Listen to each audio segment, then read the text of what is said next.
কুলফি নেবে গো কুলফি, মজার মজার কুলফি, গোলাপি কুলফি গোলাপি স্বাদ, যে একবার খায় সে হয় বরবাদ। মিষ্টি বলে খাস, সুখ বলে হাস, শেষে কিন্তু আত্মাটাই হবে আমার বাস। ধুর ধুর, সেই কখন থেকে হাঁক ডাক করেই যাচ্ছি, এখনো একটাও কুলফি বিক্রি করতে পারলাম না। ঠান্ডার কি হবে সেটাই তো বুঝতে পারছি না দেখছি। আর বলিস না, আমার তো আর হাঁটতে করছে না। পেতনি ডাইনি গ্রামে গ্রামে ঘুরে নানান রঙের কুলফি বিক্রি করে। যেমন তার কুলফিরে স্বাদ, তেমন চমৎকার আর তেমনি মজাদার। কে কোথায় আছো, কুলফি নেবে?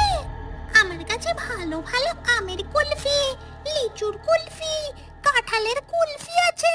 পেতনি ডাইনি আর কালুয়া ভূত তার কুলফির ঠেলাগাড়ি নিয়ে গ্রামের মধ্যে ঢুকে পড়ে। একি রে কালুয়া, সবাই তো দেখছি ঘুমিয়ে আছে।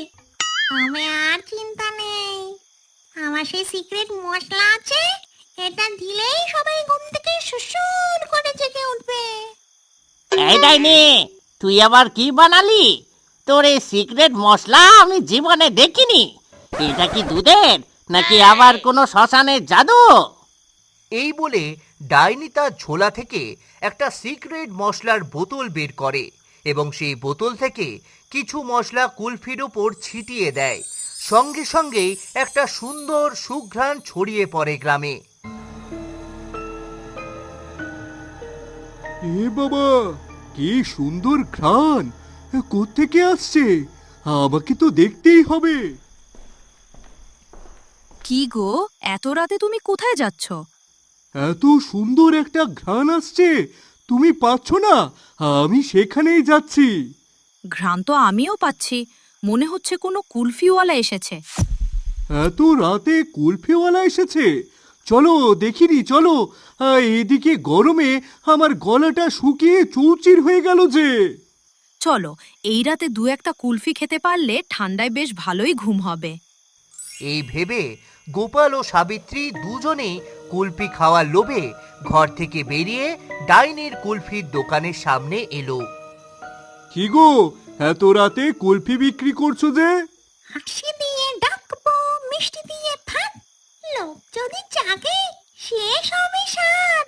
কুলফির রং গোলাপি ভাই, ফিরে যাওয়ার পথ আর নাই। এবার কেস খেয়েছে।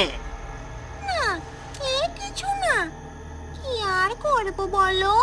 সারাদিন রাত কাজ করতে না পারলে দুমুঠো ভাত তুলে দিতে তো পারবো না। আরে এত কথা তো দরকার নেই, তোমার কুলফি থেকে ভালোই গন্ধ বেরোচ্ছে। আমাদের দুজনকে দুটো কুলফি দাও। হ্যাঁ হ্যাঁ, এই নাও নাও, এই যে এই যে এই যে, এই তোমাদের দুজনে দুটো কুলফি নি। গোলাপি কুলফি, গোলাপি স্বাদ, যে একবার খায় সে হয় বরবাদ।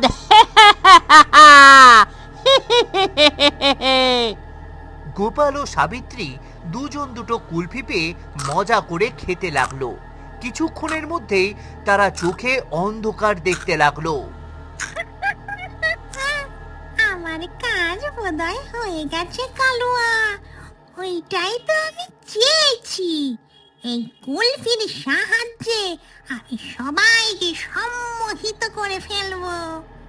এই যে তোমরা দুজন, তোমাদের ঘরে যাও, গিয়ে ঘরে যা কিছু টাকা পয়সা সোনা দানা আছে সব নিয়ে এসো।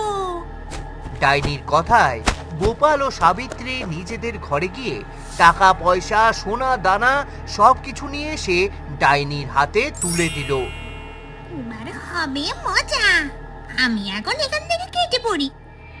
সকাল হতে গোপাল ও সাবিত্রী যখন বুঝতে পারল তাদের ঘরে চুরি হয়েছে, তখন দুজনেই আহাজারি করতে লাগলো। হায় হায় রে, এখন আমাদের কি হবে? কি সর্বনাশ হলো গো, আমাদের ঘরে চুরি হয়ে গেছে। হায় রে! ওই কুলফি, কুলফিওয়ালা আমাদেরকে বোকা বানিয়ে আমাদের ঘরের সর্বস্ব লুট করে নিয়ে গেছে। ওইটাকে যদি আরো একবার পাই তাহলে বুঝিয়ে দেব গোপাল কি জিনিস, নতুন ধান্দা পেতে বসেছে। কিন্তু ওটাকে পাবো কোথায়? আসবে আসবে, তুমি দেখে নিও, ও আবার আসবে। অন্যদিকে ডাইনি আর কুঁড়ে ঘরে চুরি করা সেই ধন সম্পদ নিয়ে আনন্দ উদযাপন করছে। টাকা টাকা, এত টাকা, আমার আরো টাকা চাই, আমার টাকার পাহাড় হবে। এই টাকার জন্যই তো এত কিছু। আমি এই গ্রামের সবাইকে লুট করে নেব। কুলফি নেবে গো, কুলফি, ঠান্ডা ঠান্ডা কুলফি, হরেক রকমের নানা রকমের কুলফি আছে।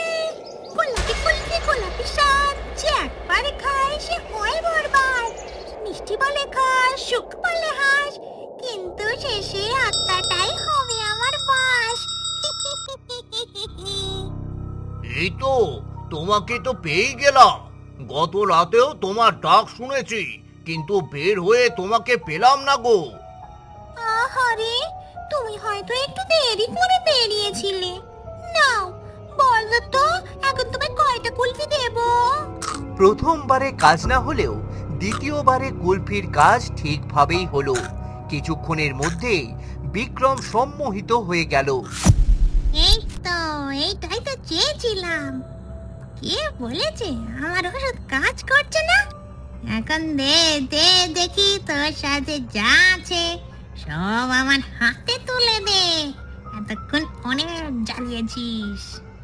বিক্রম আর কথা না বাড়িয়ে তার পকেট থেকে সমস্ত টাকা, মোবাইল, হাতের ঘড়ি সবকিছুই ডাইনির হাতে তুলে দিল।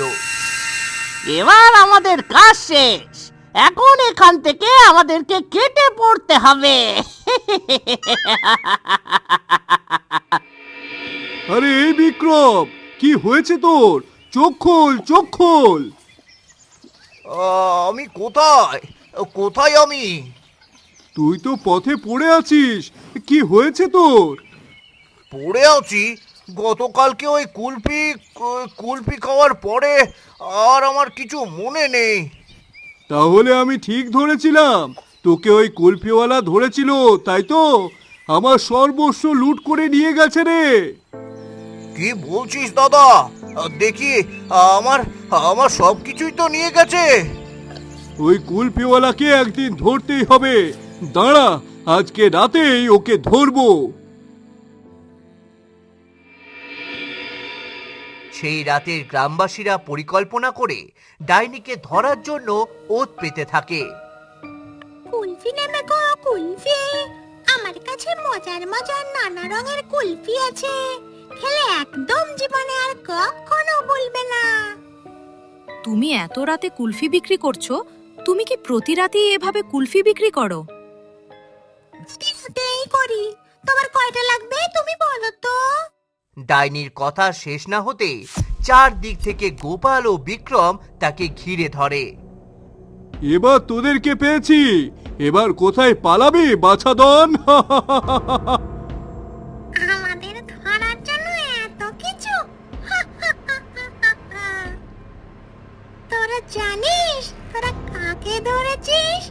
আমি একটা ডাইনি। ওরে বাবারে, এ আমরা কাকে ধরে ফেলেছি? এ তো দেখছি সত্যি ডাইনি। তোরা আমাকে ধরে রাখতে পারবি না। ছেড়ে দে আমাদের, না হলে আমাদের কাছে তোরা রেহাই পাবি না রে। কিন্তু তুমি ডাইনি হয়ে এমন কাজ করছো কেন? তুমি কেন সবার টাকা পয়সা চুরি করে নিচ্ছ? কারণ আমার অনেক টাকা লাগবে, অনেক টাকা। আমি টাকার পাহাড় বানাবো। কিন্তু কেন? তোমার টাকার কি প্রয়োজন? এই গ্রামে একটা বিধবা ছিল, যার একটা ছোট বাচ্চা ছিল। বিধবা মহিলা গরিব ছিল বলে ছেলেটা অসুস্থ হওয়ার পরেও চিকিৎসা করাতে পারছিল না। সে সবার দাঁড়ে দাঁড়ে গিয়ে কত টাকা চাইলো, কেউ টাকা ভিক্ষে পর্যন্ত দিল না। তারপর কিন্তু এর সাথে তোমার কি সম্পর্ক? তারপর তারপর আর কি, তারপর সেই ছেলেটা মারা গেল। আর সেই বিধবা মহিলার তার কি হলো? বিধবা মহিলার যার এত টাকার প্রয়োজন সে কি টাকা ছাড়া বাঁচতে পারে?